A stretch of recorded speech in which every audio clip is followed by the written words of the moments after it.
बंधुओं एवं श्रद्धाशील बाहर आपके सामने श्री भगवती सूत्र की चर्चा चल रही है। भगवती सूत्र में तुंगिका नगरी के श्रावकों का वर्णन है। आपने सुना भी कि वे श्रावक कितने धर्मनिष्ठ थे। उनकी देवगुरु धर्म में कितनी श्रद्धा थी। वे संतों के दर्शन करने के लिए गए। उन्होंने प्रवचन सुना। उसके बाद उन्होंने प्रश्न पूछा। वह चर्चा आपके सामने है। आज हम और आगे कर रहे हैं।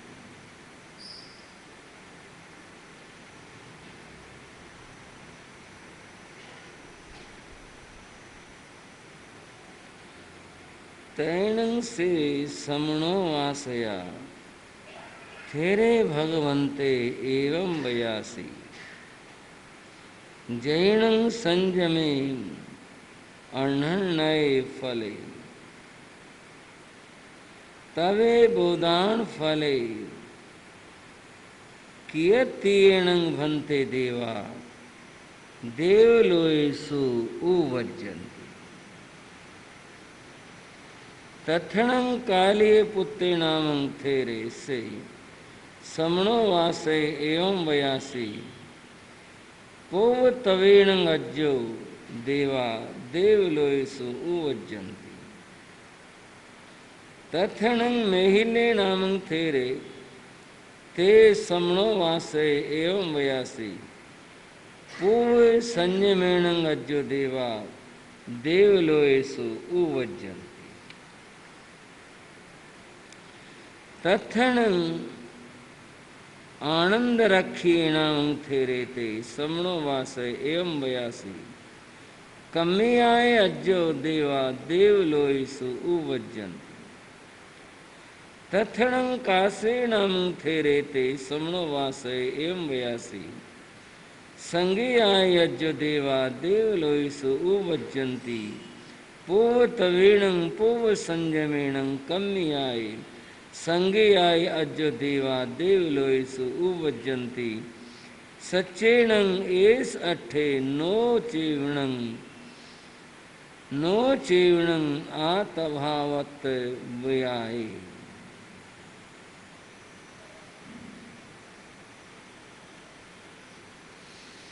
बंधुओं, आपके सामने चर्चा चल रही थी कि देवलोक में जन्म किन कारणों से होता है। उसमें जो मुख्य बात थी वो थी कि साधु देवलोक में जाते हैं या मोक्ष में जाते हैं। मोक्ष में तो तभी जाएंगे जब समग्र कर्मों का क्षय हो जाएगा। केवल ज्ञान प्राप्त हो जाएगा तब मोक्ष होगा। लेकिन उससे पहले जब तक मोक्ष नहीं होता तो साधु देवलोक में जन्म लेते। उसका क्या कारण है? कारण बताया, सैराग संयम। इसके कारण से साधु देवलोक में जन्म लेते। अब ये संयम क्या है, इसकी हम चर्चा कुछ कर रहे हैं कि संयम किसे कहते हैं, संयम क्या होगा। बंधुओं, हमारे पास 3 शक्तियां हैं, मन, वचन और काया। ये 3 शक्तियां हैं। इन तीनों को अपने काबू में रखना, नियंत्रण में रखना, इसका नाम संयम होता। बाकी और जो क्रियाएं हैं वे सारी इसमें सहयोगी हैं। संयम है मन, वचन और काया को नियंत्रण में रख। बंधुओं, पहली बात समझें, मन की बात को। मन को नियंत्रण में रखने से क्या तात्पर्य है? मन की जो वृत्तियां हैं जो चलती हैं वे हैं आर्त, रौद्र, संकल्प, विकल्प। इन भावों में जाना, रमण करना, ये मन की वृत्तियां। संकल्प और विकल्प, तरह तरह के विचार आते रहना। ईर्ष्या और द्वेष के भाव मन में आते रहना, ये बंधुओं मन की प्रवृत्तियां। अगर ईर्ष्या द्वेष के ऊपर व्यक्ति काबू में पा ले, काबू कर ले, संकल्प और विकल्पों को रोके, आर्त और रौद्र ध्यान से बचे, तो यह उसका मनोसंयम, मन का संयम होता है। इस मन को इनमें नहीं लगाना। कहाँ लगाना है?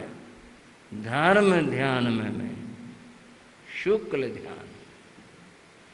और किसमें लगाना है?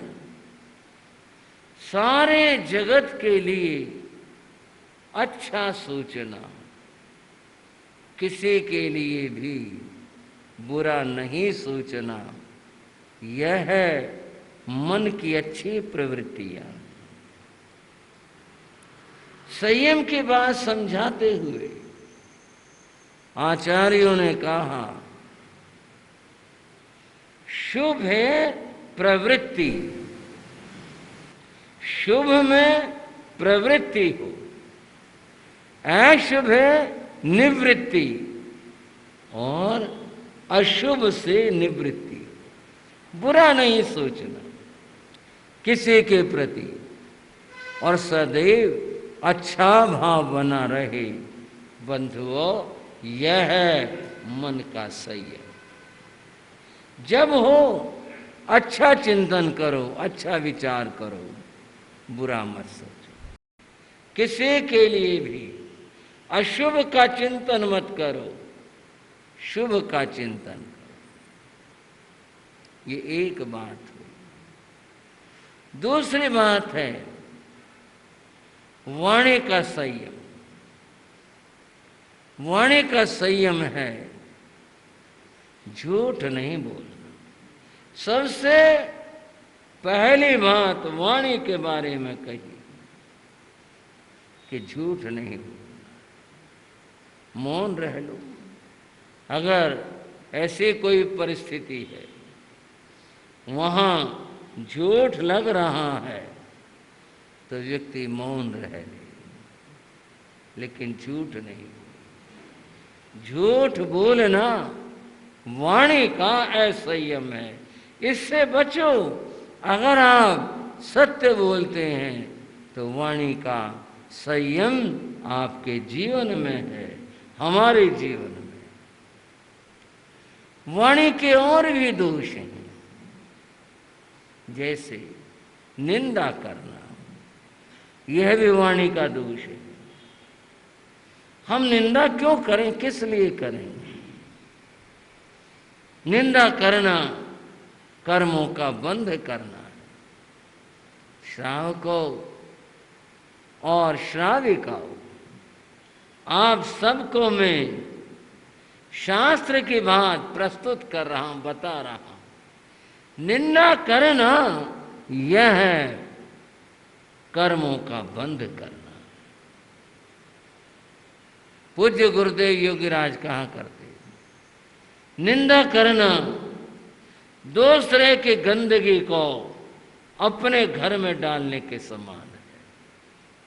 भला कौन आदमी ऐसा होगा जो दूसरे के कूड़े को अपने घर के अंदर डाले? निंदा करना बुरा होता है। निंदा के बारे में कहा, धोबी धोवे कपड़ा, धोबी कपड़ा धोता, किसी का मैला गंदा कपड़ा है, धोबी उसे धोकर उजला कर देता। धोबी धोवे कपड़ा, निंदक धोवे मैल।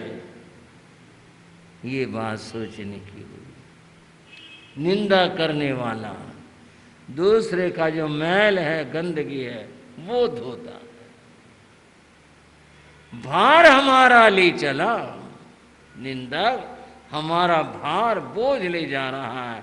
जो बंजारे का बैल, जैसे कि पहले बंजारा लोग होते थे जो सामान बेचा करते थे, ढोया करते थे, उनके पास बैल होते थे, तो जैसे बंजारे का बैल सामान ढोता है, ऐसे ही निंदक दूसरे के गंदगी को जीवन में ढोता है।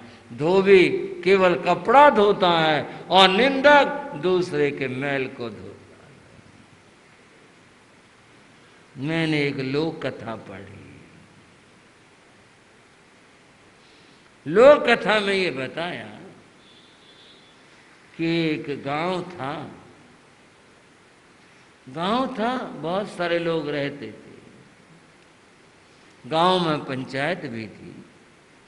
लोग बड़े अच्छे थे, सज्जन थे, एक दूसरे के काम आते थे। किसी का सुख दुख होता जाकर खड़े होते, उसके जो भी संभव होते इमदाद करते, सहयोगी बनते। बंधु वो एक बार उस गांव में एक लड़के की शादी थी। गांव वाले, पंचायत वाले उसके पास गए और बड़े नम्रता से पूछा, भाई हमारे लायक कोई काम हो? उसने भी आभार व्यक्त करते हुए कहा, ठीक है जी, मेरी व्यवस्था बनी हुई है, कहीं कोई ज़रूरत होगी तो मैं आपको याद कर लूँगा। बाकी आप हो, आओ बैठो, आपका घर है, आपकी बेटी है, आपका ही सब कुछ है। वे पंचायत वाले फिर भी आते रहे। विवाह का दिन आ गया, बारात आई। बारात आई तो बंधुओं, लोगों ने उसको सहयोग देने के लिए कहा भाई एक समय की रोटी हम देंगे, भाईचारा है, हमारे काम पड़े आप दे लेना, ये तो आपस में। एक व्यक्ति ने इसी क्रम में कहा भाई शाम को रात में जो बारातियों को दूध देंगे वो मेरी तरफ से होगा। ठीक है, उसकी तरफ से हो गया। काम आपस में बट गए। बारात आ चुकी थी, ठहर गई थी, उनकी सेवा भक्ति सब काम चल रहा था, सब अच्छा हो रहा था। शाम को उसकी बारी आए जिसने दूध देना था। उसने बहुत बड़ा कुढ़ाया चिढ़वाया। ये तो आप जानते हैं कि भी बारात का मामला था, दूध जो था वो गर्म होने लगा, तैयार जैसे होता है वो हो गया, और फिर बड़े प्रेम के साथ में सारे बारातियों को दूध का गिलास दिया गया। उन्होंने पिया, पिया पीकर सो गए। लेकिन ऐसा दुर्भाग्य हुआ, सुबह कोई नहीं उठा। उस दूध में कहीं से क्या हुआ कुछ नहीं कह सकते, पहले हुआ बाद में हुआ। उसमें एक सर्प आ गया था, वो साथ में उबल गया, वो देखा नहीं गया। उसमें पड़ा था, पानी में था, क्या था, दूध में आया, कहाँ से आया, कुछ नहीं। जब कोई उठा नहीं, उनको उठाने की कोशिश करी, देखा मुंह नीले पड़े हुए थे। क्या बात हुई भाई, कुछ दूध बचा था, देखो। देखा तो उसमें सांप निकला। सब लोगों ने कहा वे बहुत बुरा हुआ। देखो, अपने गांव में बारात आई, अपनी बेटी की शादी,